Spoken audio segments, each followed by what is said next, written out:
রবিবার রাতে ভুটান ও ডুয়ার্সে অবিরাম বৃষ্টিতে আংরাভাষা নদীতে জলোচ্ছ্বাসের কারণে জলমগ্ন গয়েরকাটার বিভিন্ন এলাকা। জলমগ্ন হয়ে পড়েছে প্রায় 1000 পরিবার। জমা জলে রীতিমতো বিপর্যস্ত গয়েরকাটার জনজীবন।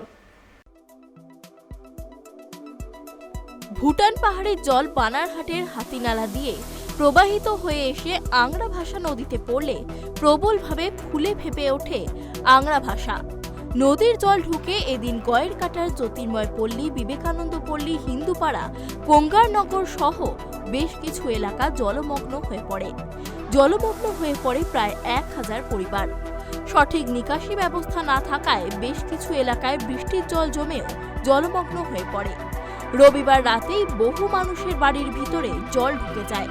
বাড়িতে জল ঢুকে থাকার কারণে এখনো পর্যন্ত অনেকের বাড়িতেই উনুন জ্বলেনি, ফলে শুকনো খাবারই ভরসা।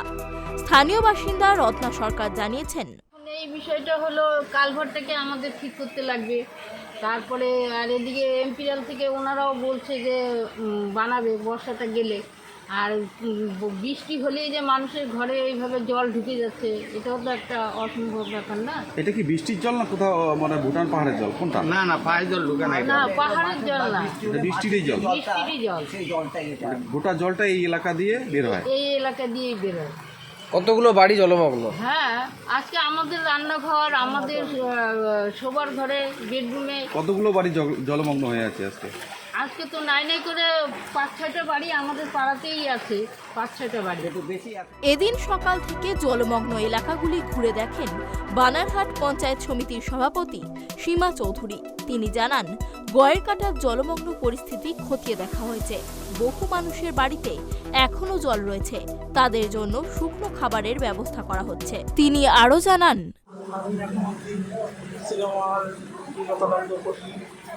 অজয় ঘোষ, তারপর কোঙ্গার কলোনিতে যেভাবে জল দাঁড়িয়ে আছে সেটা আপনারাও দেখবেন, বাড়িতে গিয়ে জল দাঁড়িয়ে গেছে।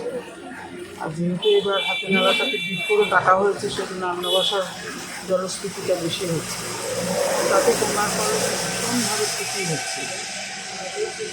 পঞ্চায়েত সমিতির তরফ থেকে কি উদ্যোগ নেওয়া হচ্ছে? আমার পঞ্চায়েত সমিতির তরফ থেকে বিডিও সাহেবকে বলছে, এবং হিন্দুপাড়ায় আজকেও অব্দি জল নাকি দাঁড়িয়ে আছে, সেখানকার খবরটা পেয়েছে। সেখানেও যাচ্ছি, যে এলাকায় জলটা লাগে বাচ্চা আছে, আমি কিন্তু সেখানে খাওয়া দাওয়ার ব্যবস্থা করে দিয়েছিল।